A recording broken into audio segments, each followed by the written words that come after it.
Mwene data nshuti y'umusaraba kandi inshuti y'Imana, nongeye kugusuhuza mu izina rya Yesu. Imana iguha umugisha. Njyewe ndi Musoni Flavien kandi turi muri cya cyigisho cyacu. Uyu munsi tugeze mu gitabo cy'Abaheburayo igice cya 5. Reka dusenge. Uwiteka Mana nziza, izina ryawe rihabwe icyubahiro. Twongeye kubana nawe no gushimishwa n'urukundo dukunda. Tugushimiye uburyo ijambo ryawe ritwigisha rikaduhereka gutandukanya icyiza n'ikibi. Izina ryawe rihabwe icyubahiro.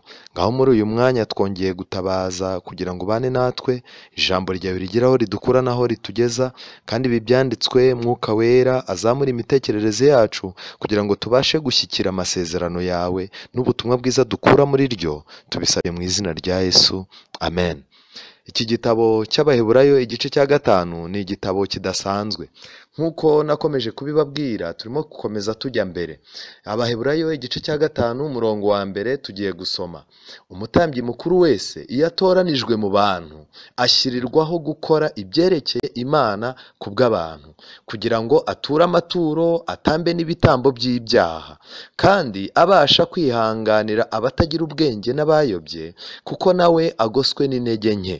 Ndetse nicyo gituma akwiriye no kwitambira ibye byaha nk'uko abitambirira abandi. Ntawiha icyo cyubahiro, ahubwo agihabwa ahamagarwa n'Imana nk'uko Aroni yahamagawe. Ni nako na Kristo atihimbarishije kwigira umutambyi mukuru, ahubwo yabihawe n'iyabimubwiye iti, uri umwana wanjye, uyu munsi ndakubyaye. Kandi nk'uko yavuze n'ahandi iti, uri umutambyi iteka ryose mu buryo bwa Melikisedeki. Yesu akiri mu mubiri, amaze kwinginga no gusaba cyane iyabashije kumukiza urupfu, ataka cyane arira, yumviswe kubwo kubahwa kwe. Nyamara nubwo ari umwana w'Imana, yigishijwe kumvira kubw'imibabaro yihanganiye, kandi amaze gutunganywa rwose, abera abamwumvira bose umuhesha w'agakiza kadashira. Imana ubwayo imwise umutambyi mukuru wo mu buryo bwa Melikisedeki. Tumufiteho byinshi byo kuvugwa kandi biruhije gusobanurwa, kuko mwabaye ibihuri. Kandi nubwo mwari mukwiye kuba biyigisha ubu, kuko mumaze igihe kirekire mwiga, dore musigaye mukwiriye kongera kwigishwa namwe iby'ishingiro rya mbere ry'ibyavuzwe n'Imana. Kandi mwahindutse abakwiriye kuramizwa amata aho kugaburirwa ibyo kurya bikomeye, kuko unywa amata aba ataraca akenge guca akenge mu by'ijambo ryo gukiranuka, kuko akiri uruhinja. Ariko ibyo kurya bikomeye ni iby'abakuru bafite ubwenge kandi bamenyereye gutandukanya icyiza n'ikibi. Iki gice kirakomeye cyane. Muri iyi ncamake y'iki gice cya 5 cy'Abaheburayo, Pawulo yatinze cyane ku kintu cyerekana umutambyi mukuru, yerekana uburyo umutambyi mukuru yashyirwagaho. Umutambyi mukuru yagombaga gutorwa n'Imana. Ibi bintu rero biratangaje. Ubutambyi bukuru butangizwa na Aroni, Imana niyo yamushyizeho. Byarakomeje, ariko nagira ngo nkubwire ko amateka atangaje. Mu gihe cya Yesu na nyuma yaho, amateka atwereka ko ubutambyi butari bugitorwa n'Imana. Ndaza kubabwira amateka y'abatambyi 3 bariho mbere ya Yerusalemu y'uko irimbuka. Ndagira ngo mbabwire ngo abo nimureba muri busange bataratowe n'Imana. Biratangaje. Aha umutambyi mukuru kandi yagombaga guhagararira abantu imbere y'Imana. Ntabwo umutambyi mukuru yahagarariraga Imana imbere y'abantu, yahagarariraga abantu imbere y'Imana. Noneho ari naryo tandukaniro ry'umutambyi n'umuhanuzi. Umuhanuzi we Imana yamuhaga ibyo agomba kuza akabwira abantu, naho umutambyi we yafataga ibibazo by'abantu, ibyaha byabo n'iki, akajya kubitambira imbere y'Imana. Iri niryo tandukaniro ry'umuhanuzi n'umutambyi. Ikindi kandi umutambyi kugira ngo ajye imbere y'Imana hari ibintu bibiri by'ingenzi. Yagombaga kuzana ibitambo, akazana n'amaturo. biratangaje kuko Yesu yaravuze ngo ibitambo n'amaturo ntiwabishimye ahubwo wanyiteguriye umubiri. Mu magambo make, mu rupfu rwa Yesu Kristo nibwo ibitambo n'amaturo byose byari bisohojwe, ariko igihe cyose umurimo w'Imana ugihari. Uyu munsi wa none Bibiliya itubwira ngo iki? Iratubwira ngo imibiri yacu dutume ihinduka ibitambo bizima byera bishimwa n'Imana, ariko kuyikorera kwacu nako kugatuma hagomba gutangwa amaturo. Kubw'ibyo rero ntibishoboka yuko umurimo w'ivugabutumwa wajya mbere hatabonetse abantu bagomba kwitanga, bagomba guhinduka ibitambo bizima byera bishimwa bikorera Imana. Kandi gukorera Imana ntibyashoboka nanone mu gihe hatari amaturo. Ariko uyu munsi wa none muzumva abantu benshi bitwaza ibitambo n'amaturo ko byavuyeho kugira ngo batagira icyo bakora mu murimo w'Imana. Abatambyi bakuru bo mu isi rero hari ibintu bitatu byabarangaga ndetse ni bine. Hano Pawulo yagaragaje yuko bari bagoswe n'intege nke, nubwo bitwaga ko aribo bahagararira Imana imbere y'abantu, ariko nabo bari abanyantege nke, ntibari abaziranenge. Icya kabiri, bagombaga kwitambira ibyaha byabo nabo, kuko nabo barakosaga. Nubwo bari mu buturo bwera, buriya hari amoko y'ibyaha atandukanye, nubwo byose bizarimbuza abantu. Ariko najya mbabwire ngo hari ibyaha byo ku buturo, hakaba n'ibyaha bya kure y'ubuturo. Ibyaha byo ku buturo ni ibyaha dukora turi mu murimo. Najya mbabwire ngo mu murimo hari abantu babeshyeramo, mu murimo hari abantu banganiramo, hari abantu bapfa ubusa mu murimo, hari abantu bagirana ishyari. Ariko ugasanga ibyo ni ibibazo byabereye mu murimo, bya bibazo tugirira mu makorari, ibibazo tugirira ku rusengero, ibibazo tugirira mu bubwirizabutumwa, ibibazo tugirira mu bupasiteri. Ibyo ni ibyaha bikorerwa ku buturo bwera. Kubw'ibyo rero Imana ifite gahunda yo kweza ibikari byayo. Kweza ibikari bisobanura kweza imirimo n'abayikora mu nzu y'Imana. Kubw'ibyo rero kwitambira ibyo byaha ku mutambyi mukuru byari bikenewe, kuko nawe yaragoswe n'intege nke. Yego nubwo atirirwaga mu bandi bantu cyangwa ngo azenguruke mu bandi bantu akora ibyaha nk'ibyo bakora, ariko nawe yari afite ibigeragezo, nawe Satani ntiyari amwishimiye. Ikindi, yagombaga kwihanganira abandi, kuko nawe ni umunyantege nke, ntiyagombaga kubaciraho iteka cyane. Yagombaga guhamagarwa n'Imana kuri uwo mwanya, kuko nta wihamagaraga. Pawulo yongeye agaruka kuri Kristo, amutandukanya n'abatambyi babayeho. Arangije abwira abantu yuko Kristo yahindutse umutambyi mu buryo bwa Melikisedeki, kuko ntiyihaye icyo cyubahiro, ahubwo Imana niyo yakimuhaye. Kuba umutambyi mu buryo bwa Melikisedeki, nubwo Melikisedeki tuzabigarukaho mu gice cya 7, ariko nagira ngo ubwire ngo abatambyi bose babayeho bafitiwe amasekuru, bafite ahantu banditse, ni abakomoka kwa Lewi. Lewi akaba ari naho Aroni yakomotse. Ariko nagira ngo nkubwire ikintu kidasanzwe. Melikisedeki yabayeho mbere ya Aburahamu, yabayeho mbere ya Lewi, yabayeho mbere ya Aroni. Uyu nguyu Bibiliya imwita ko ari umutambyi, niwe wa mbere Bibiliya yaturiyeho ijambo ubutambyi. Kuko ibyo rero Yesu ntabwo akomoka mu murongo wo kwa Aroni, ahubwo Yesu akomoka mu muryango wo kwa Yuda. Umuryango wo kwa Yuda wari warahawe amahirwe yo gutegeka, ariko wo kwa Aroni wari warahawe amahirwe y'ubutambyi. Kubw'ibyo rero Yesu ni umwami n'umutambyi, nk'uko Pawulo yabivuze. Ubwami arabukura kwa Yuda, ubutambyi ntabwo abukura kwa Aroni, ahubwo arabukura kwa Melikisedeki. Kuko Melikisedeki Bibiliya itubwira ko yari umwami n'umutambyi, yari umwami n'umutambyi i Salemu. Ibi bintu rero biratangaje, tuzabyigaho cyane mu gice cya 7, aho tuzaba tureba koko ntagira se na nyina. Ese Melikisedeki yashushanyaga iki? Ese Melikisedeki yabayeho cyangwa ntiyabayeho? Ariko magingo aya ngaya munyemerere dukomeze, kuko iki kintu cye tugomba kuzakinjiramo cyane mu gice cya 7. Yesu yari umutambyi mukuru, ariko mu buryo bwa Melikisedeki, mu magambo make budakomotse kwa Aroni no kwa Lewi. Yesu yari yaratatse Imana imukiza urupfu, nk'uko Pawulo yabivuze. Ariko mu by'ukuri hari abantu benshi bajya bazamukira kuri iri somo bakavuga bati se Imana yamukijije urupfu ntiyapfuye? Oya, Bibiliya yerekana iki? Igihe Yesu yazukaga, ndetse n'igitabo cy'Ibyahishuwe, igitabo cy'Ibyahishuwe cyerekana amateka adasanzwe cyane. Ibyahishuwe igice cya 1 muri busange harimo amagambo akomeye. Ibyahishuwe igice cya 1 umurongo wa 18, kandi nduhoraho, icyakora nari narapfuye, ariko none dore mporaho iteka ryose, kandi mfite imfunguzo z'urupfu n'iz'ikuzimu. Aya magambo yavuzwe na Kristo mu Byahishuwe igice cya 1 umurongo wa 18. Kubw'ibyo ntabwo kuvuga yuko Imana yamukijije urupfu bivuze yuko atabambwe, ahubwo yarabambwe. Gusa ikigaragara ni kimwe, Imana yakomeje gukurikira akurikirana cyane iby'urupfu rwa Kristo kandi yamuhaye ububasha bwo gutwara urufunguzo rw'urupfu. Ikindi nagira ngo nkubwire aha ngaha, Bibiliya ivuga yuko Pawulo yasobanuye neza yuko Kristo amaze kumvira Imana yamuhinduye umuhesha w'agakiza. Bivuze ngo kubona agakiza ntibica mu yindi nzira, ntago kabonekera muri Mariya, ntikabonekera muri padiri, bishop, pasiteri, umuvugabutumwa w'igitangaza, ahubwo Imana yahaye Kristo ububasha bwo kuba umuhesha w'agakiza. Uwo atazagaha, utazakakira ntabwo ashobora gukira. Niyo mpamvu ari we nzira n'ukuri n'ubugingo.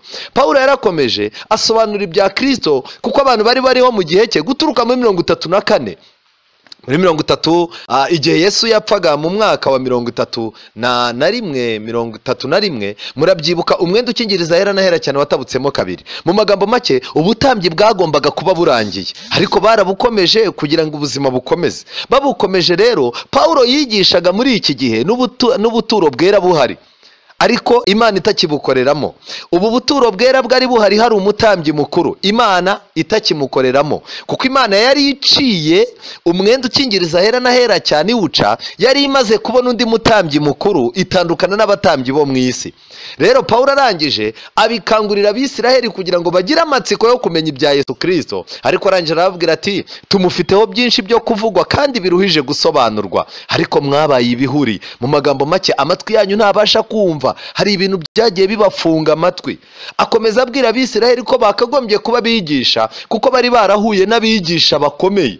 Kera mu gihe cya Isiraheli iyo wabaga umwigisha, wahuraga n'umwigisha ukomeye, byaguhaga amahirwe yo kuba umwigisha. Niyo mpamvu igihe Yesu yamaranye n'abigishwa be imyaka 3 abigisha, yarababwiye ku magambo asoza igitabo cya Matayo, arababwira ngo nuko mugende mubwira abari mu isi yose, mubabwira kwitondera ibyo, mubigisha kwitondera ibyo nababwiye byose. Ubwo rero abigishwa ba Yesu nabo bahindutse abigisha igihe Yesu yari atakiri ku isi. Abigishwa rero bigishije ubutumwa, ariko abayahudi ntibabatega amatwi. Pawulo arangije abakangurira yuko bakagombye kuba bigisha kuko bari barabanye n'abigisha bakomeye. Icyambere, bari barabanye na Mose bafite ibitabo bye, bari barabanye na Eliya, ndetse bari baragize amahirwe yo gutega amatwi Yohana umubatiza weruraga. Yesu noneho nyirizina yiyigishirije imyaka 3 n'igice, ubwo bwoko bwirirwana nawe bwari bufite amahirwe yo kumubaza ibintu byose, ariko abo bigisha bose nta kintu babamariye. Ku bw'ibyo Pawulo ababwira ko babaye ibihuri batabasha kumva. Imana yabahaye igihe kinini cyo kwiga kitangana n'icy'abanyamahanga. Abisiraheli bari baragize umwanya wo kwiga, ariko najya mbabwire imyaka mike ubutumwa bumaze mu banyamahanga bwabyaye umusaruro cyane kuruta imyaka Abayuda babumaranye.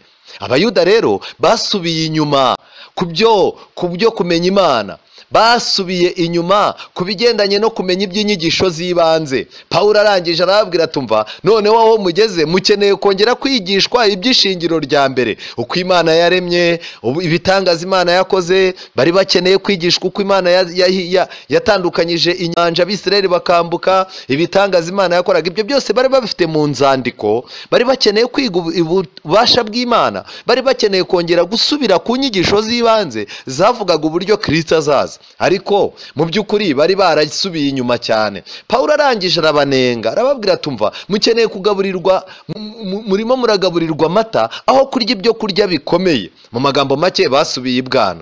Byaba kaga uramutse uhuye n'umuntu ugasanga arimo arakubwira yuko kuva yakura yakomeje kunywa amata. Amata ni byiza, ariko umwana hari amezi ageramo bakabwira nyina bati nubwo kumuha ibere ari byiza, konsa umwana ari byiza, ariko tangira ufatanye aya mata y'ibere umuha uyafatanye n'ibindi byo kurya kugira ngo mu nda ye igifu cye gitangire gikore kugira ngo azakure akomere.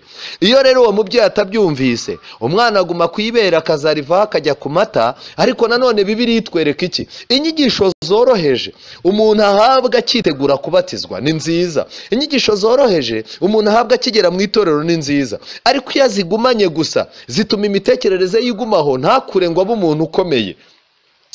Petero mu gitabo mu rwandiko rwa mbere rwa Petero igice cya 2 umurongo wa mbere Pawulo yaravuze ngo nuko mwiyambura igomwa ryose n'uburiganya bwose n'uburyarya n'ishyari no gusebanya kose mumere nk'impinja zivutse vuba mwifuza amata y'umwuka adafunguye kugira ngo abakuze abageze ku gakiza. Amata adafunguye yaba meza, ariko murabizi mwese muri no minsi turi mu gihe cya piratage, aho umuntu akuzanira amata agafata litiro imwe akamenamo litiro 2 z'amazi akakuzanira akakubwira ko aguhaye amata y'inka nzima. Ndagira ngo mbabwire ngo n'uyu munsi wa none niko bimeze. Ijambo ry'Imana ryageranijwe n'amata, ariko muri no minsi abantu basabwa kwitonda bakamenya ibyo biga. Dukeneye gushyira ibirenge byacu mu ijambo ry'Imana, dukeneye gushyira ibirenge byacu ku rufatiro rw'ijambo ry'Imana n'ibitabo by'umwuka wanuze. Aho honyine niho tuzaba amahoro. Naho ubundi tugiye guhura n'abigisha bigisha inyigisho zoroheje, abantu bagiye kunywa amata bayagumeho, ariko nibarangiza noneho bakubitane n'ikibazo cyo kunywa amata afunguyemo amazi. Ijambo ry'Imana rero mureke twige ijambo ry'Imana, tujye no ku byo kurya bikomeye. Igihe kirageze ngo Abisiraheli abamenye Imana mu gihe cyashize, abantu bamaze igihe mu bintu by'Imana, igihe kirageze ngo twimuke tube tubasha no gusoma ibyigisho bikomeye. Niyo mpamvu turimo kwiga imigisho ya Daniel n'ibyahishuwe, yarangira tukongera tukayasubiramo. Ni ukugira ngo imyumvire yo kumva ko Daniel n'ibyahishuwe ibi bitabo bikomeye, imyumvire yo kumva ko igitabo cy'intambara ikomeye utacyumva utagisoma wenyine ngo ukige, imyumvire yo kumva yuko ubuhamya ijambo ry'Imana kubyiga bikomeye biba bifite abantu byagenewe, oya, dukwiye kuyivamo. Dukwiye kwitoza kurya ibyo kurya bikomeye kugira ngo dukure tugere ku gakiza. Pawulo yagaragaje yuko yasoje abifuriza gukura, ababwira yuko bagomba gutandukanya icyiza n'ikibi. Nta muntu n'umwe yaba mu itorero ry'Imana no hanze uzagira ububasha bwo gutandukanya icyiza n'ikibi adakuze mu mitekerereze. Nta muntu n'umwe uzakura mu mitekerereze yaratinze ku mata gusa nk'Abaheburayo, ntashaka ibyo kurya bikomeye. Pawulo arangije ati tumufiteho ibintu byinshi byo kuvugwa nuko imitima yanyu yabaye ibihuri. Reka nongere mbabwire, mu nzu y'Imana, mu byanditswe byera, mu ijambo ry'Imana, muri gahunda y'Imana hari ibintu byinshi twakagombye kuba twiga byadufasha, ariko kubera ko imitima yacu yabaye ibihuri dufite ikibazo cy'uko dushaka gukomeza gutinda ku byo twumvise, kandi dukwiye kongera tukanumva icyo Kristo aduhamagarira. Iki gitabo cy'Abaheburayo rero kiratangaje. Nagira ngo uyu mwanya nkubwire umutambyi uko yatoranywaga. Ubundi iyo urebye ubutambyi nyuma ya Aburahamu, ibitabo bitwereka neza ko Aburahamu ahuye na Melikisedeki, tuzabyiga neza. Melikisedeki yamuhaye uburenganzira kuko habagaho umutambyi umwe uhagarariye abandi. Mu gihe cya Aburahamu rero, Aburahamu yabyaye Isaka. Isaka, ubutambyi bwo kwa Aburahamu ntago bwimukiye kwa Ishimayeli, bwimukiye kwa Isaka. Isaka nawe abyara abana babiri, Yakobo na Esawu. Ubutambyi ntago bwimukiye kwa Esawu, bwagiye kwa Yakobo. Ikindi kintu kidasanzwe, ubutambyi bwarakomeje bukomereza kwa Lewi, ndetse nyuma ya Lewi haje uwitwa Kohati. Nyuma ya Kohati hakurikiyeho Amuramu. Nyuma ya Amuramu nibwo hakurikiyeho Aroni. Amuramu ni se wa Mose. Kubw'ibyo rero icyo nashaka kubwira ngiki, reka turebe umutambyi mukuru yatorwaga ate, yabaga ateye ate, ibyamugombaga ni ibiki, ibyo yitonderaga ni ibiki. Yagombaga kuba akomoka mu muryango wa Lewi cyangwa se mu muryango wa Aroni. Icyo ni icya mbere. Murabyibuka Kristo ntabwo ari yakomoye ubutambyi, yabukomoye imbere yo kwa Aroni. Icya kabiri, umutambyi yagombaga kuba arengeje imyaka 30. Yagombaga kuba udasanzwe, yagombaga kuba ari mwiza cyane kurusha bene se, kandi yagombaga kuba ari umunyabwenge, afite ikimero kidafite ubusembwa, yagombaga kuba afite igihagararo kigaragaza imbaraga, kandi yagombaga kuba ari umutunzi mu by'Imana. Mbere yuko Yesu avuka, ubutambyi bukuru bwatangiye guta umurongo, kuko urugero nko ku mwami Epifani, Antiyokusi wa 4 Epifani, ibintu byarazambye. Nyuma yaho rero ndagira ngo mbabwire yuko nyuma yaho byabaye inshingano ya Sanedrine. Sanedrine yari inteko y'Abayahudi. Buriya Yesu yavutse, Sanedrine ari yisigaye ishyiraho umutambyi mukuru, ariko mbere siko byari bimeze. Imana niyo yamutoranyaga. Ibi rero Pawulo abivuga, aya makuru bari bayazi yuko aba batambyi bari bariho muri iki gihe ntago bashyirwagaho n'Imana, babaga barashyizweho na systeme zabo. Yagombaga kuba uyu mutambyi mukuru, yagombaga kuba yarashatse umwari, ntago yari yemererwa gucyura. uyu mutambyi mukuru ntiyimyozaga kwimaraho umusatsi cyangwa ngo atereke umusatsi mwinshi bimujya mwita amadredi n'ibiki. umutambyi mukuru ntiyanywaga inzoga, ntiyegeraga intumbi, ntabwo yiraburaga biriya muvuga ngo abantu ngo birabuye ngo umuntu yapfuye ngo bari mu kiriyo, ntiyabijyagamo. kubabara ngo yicireho imyenda ntibyari byemewe. kwiciraho imyenda ku mutambyi mukuru cyari ikintu kitemewe. mubyibuke ko mu rupfu rwa Yesu umutambyi mbere mu rubanza rwa Yesu umutambyi mukuru wari uriho yiciriyeho imyenda. bivuze mu gitabo cy'ubivuzwe byose bavuze yuko yari yikuye ku butambyi bukuru abweguriye Kristo. umutambyi mukuru kandi yezwaga iminsi 7 kandi agasigwa amavuta. ibi bintu biratangaje. abashaka kubisoma bimwe na bimwe muri ibi muze gusoma Balewi 21 umurongo wa 10 kugeza kwa 15 n'uwa 17. kubw'ibyo rero mu bihe bya politike mbi umutambyi mukuru hari igihe yimikwaga n'umwami, ariko ahangaha byabaga byataye icyerekezo. mbonereho kubibutsa yuko abatambyi bakuru 3 babanjirije kurimbuka kwa Yerusalemu ntibigeze bashyirwaho n'Imana, bashyirwagaho n'umutwe witwa Bazerote wari warigaruriye Yerusalemu. kandi izi ntambara n'amatiku byabagamo murabisoma neza mu gitabo cy'intambara ikomeye. mu gitabo cy'ibivuzwe ibihe byose ho page ya 17 batubwira neza ibigendanye n'uburyo ubutambyi bwari bwarapfuye mu gihe cya Yesu. ariyo mpamvu Yesu mu gihe cye ariwe wari umutambyi mukuru wemewe imbere y'Imana. mu gihe cy'ivuka rya Kristo ubu bwoko bwari munsi mu muriro w'ubutware bw'abanyamahanga, bwababazaga birenze urugero.